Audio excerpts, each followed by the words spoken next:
যে সে মাটন চেয়েছে, তাকে বিফ দিয়েছে, এই ঘটনা যদি সত্যি হয় এটা নিশ্চয়ই আপত্তিকর।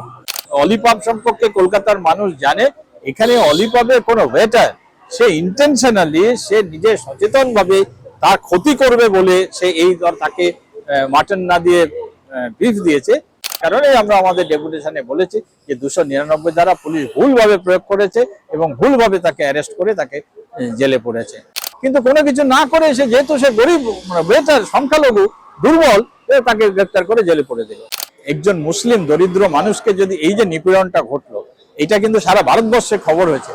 যদি মানে সহায়কের অভিযোগও যদি আমরা সত্যি ধরে নিই তাতেও সে ভুল করে করেছে, তাতেও 299 ধারা কার্যকরী হতে পারে, লাগু হতে পারে।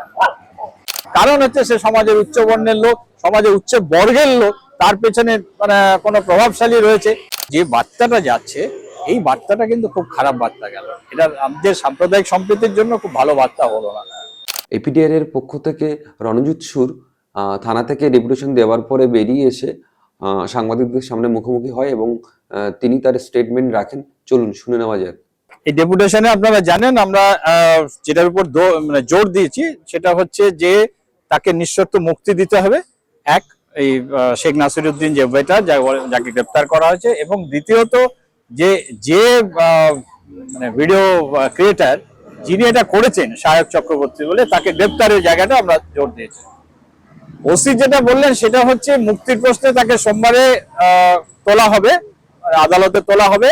এখন সে জেলে রয়েছে, ওরা পিসিতে নেয়নি, 3 দিনের জেসি হয়েছে, এখন সে জেল কাস্টডিতে রয়েছে। এখানে ব্যাংশাল কোর্টে সোমবারে তোলা হবে এবং তারা তদন্ত করছেন। তদন্ত করে যা সত্যি সে অনুযায়ী তারা রিপোর্ট দেবেন।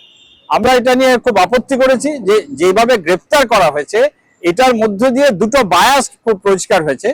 একটা হচ্ছে যে সে ধর্মীয় সংখ্যালঘু, দ্বিতীয়ত সে গরিব ওয়েটার। এইটা একটা প্রতিফলন পুলিশের কাজে দেখা গেছে। অন্যদিকে যে অপরাধ করেছে, যে সত্যি সত্যি যে সেখানে একটা ধর্মীয় উস্কানি দিয়ে, সাম্প্রদায়িক উস্কানি দিয়েছে এবং যে পরিকল্পিতভাবে গোটা ব্যাপারটা করেছে, এই উস্কানিটা দিয়েছে, তাকে কোনো গ্রেপ্তার করা হয়নি। তাতে ওসির বক্তব্য হচ্ছে যে কেউ তার বিরুদ্ধে যেহেতু অভিযোগ জানায়নি, সে কারণে তারা কোনো ব্যবস্থা নিতে পারেনি।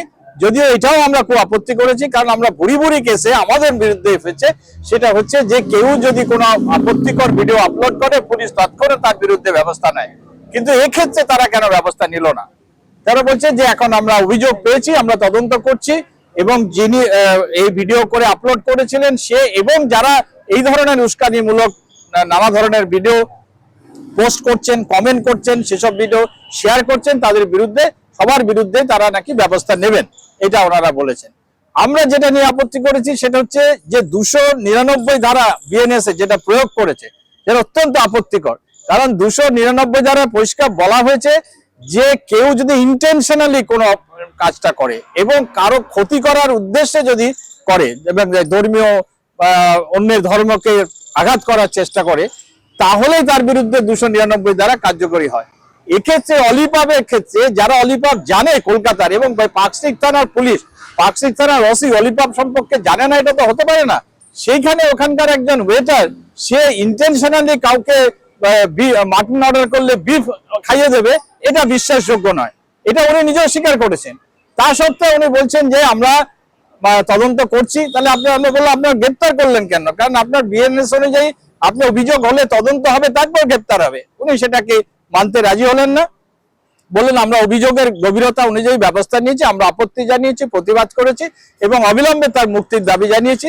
তো উনি বলছেন যে ওনারা চেষ্টা করবেন যাতে সোমবারে জামিন হয়, সেই চেষ্টা ওনাদের দিক থেকে থাকবে, এটা উনি বলেছেন। কিন্তু আমরা বলেছি আমাদের আন্দোলন চলবে, কারণ পুলিশের যে এই ধরনের আশ্বাস আমরা আগেও দেখেছি, এগুলো সেভাবে কার্যকরী হয় না। যেহেতু কারণ অন্যদিকে যার বিরুদ্ধে আমরা বলেছি যে বলছে যে তার বিরুদ্ধে তার কোনো প্রভাব নেই, আমরা যখন বলেছি নিশ্চয়ই সে প্রভাবশালীতে আপনারা ব্যবস্থা নেন, বলছে না সেরকম কোনো আমরা জানতাম না তার সম্পর্কে।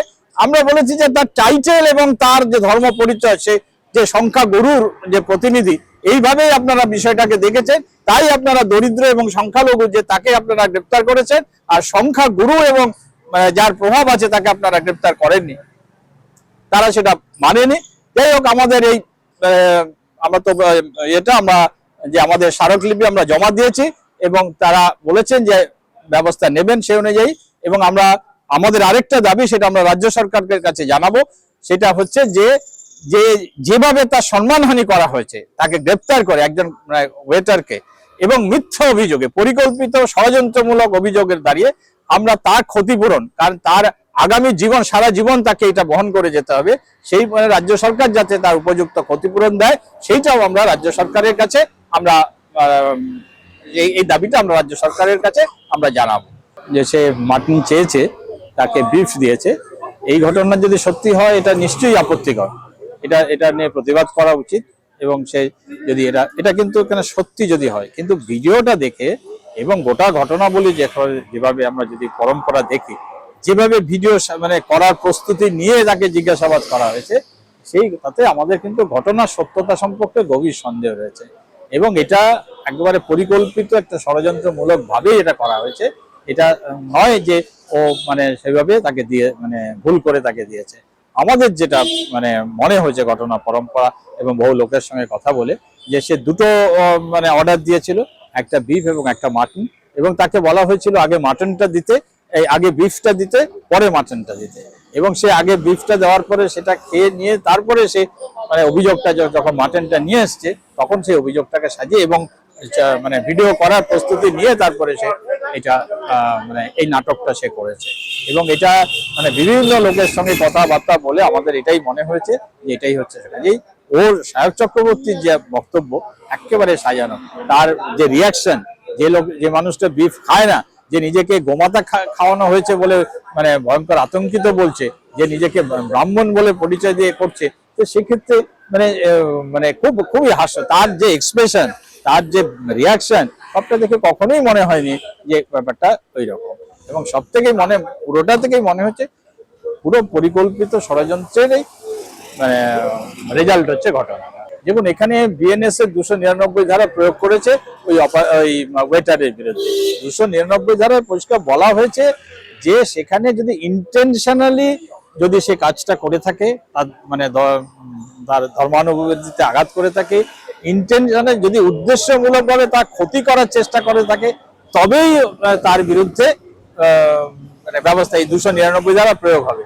কিন্তু এটা পরিষ্কারভাবে বলা যায়। এবং এই মানে অলিপাব সম্পর্কে কলকাতার মানুষ জানে, এখানে অলিপাবের কোনো ওয়েটার সে ইন্টেনশনালি, সে নিজে সচেতন ভাবে তার ক্ষতি করবে বলে সে তাকে মাটন না দিয়ে বিফ দিয়েছে, এটা একেবারে বিশ্বাসযোগ্য কথা নয়, এটা হতে পারে না। সে কারণে আমরা আমাদের ডেপুটেশনে বলেছি যে 299 দ্বারা পুলিশ ভুলভাবে প্রয়োগ করেছে এবং ভুলভাবে তাকে অ্যারেস্ট করে তাকে জেলে পড়েছে, একথা আমরা পুলিশকে বলেছি। এবং অন্যদিকে পুলিশ যে ষড়যন্ত্রমূলক ভাবে এখানকার সাম্প্রদায়িক সম্প্রীতি নষ্ট করতে চেয়েছে, যে একটি দরিদ্র ওয়েটারকে বা মিথ্যা অভিযোগে ফাঁসিয়েছে, সেক্ষেত্রে কিন্তু পুলিশ তার বিরুদ্ধে কোনো ব্যবস্থা নেয়নি।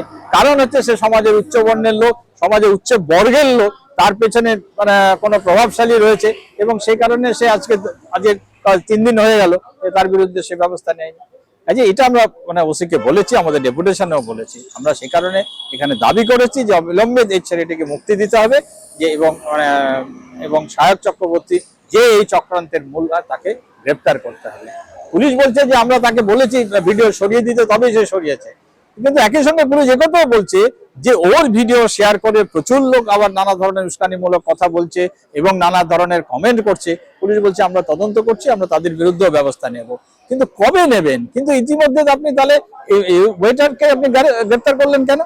কিসের ভিত্তিতে? আপনি তদন্ত করতেন, আপনি একজন অভিযোগ করেছে, তো যে আমাদের কাছে অভিযোগ করছে, তো অভিযোগ করলে বিএনএস অনুযায়ী অভিযোগ করলে ব্যাপার, পুলিশ এফআইআর করাটা পুলিশের ইচ্ছে, পুলিশ ইচ্ছে করলে করতে পারে। পুলিশ সেক্ষেত্রে যখন অভিযোগ করেছে, পুলিশ তদন্ত করবে, সেখানে সিসিটিভি দেখবে, তদন্ত করবে, তারপর যদি মনে করে সে গ্রেপ্তার করবে। কিন্তু কোনো কিছু না করে সে, যেহেতু সে গরিব বেটার সংখ্যালঘু দুর্বল, তাকে গ্রেপ্তার করে জেলে পড়ে দিল।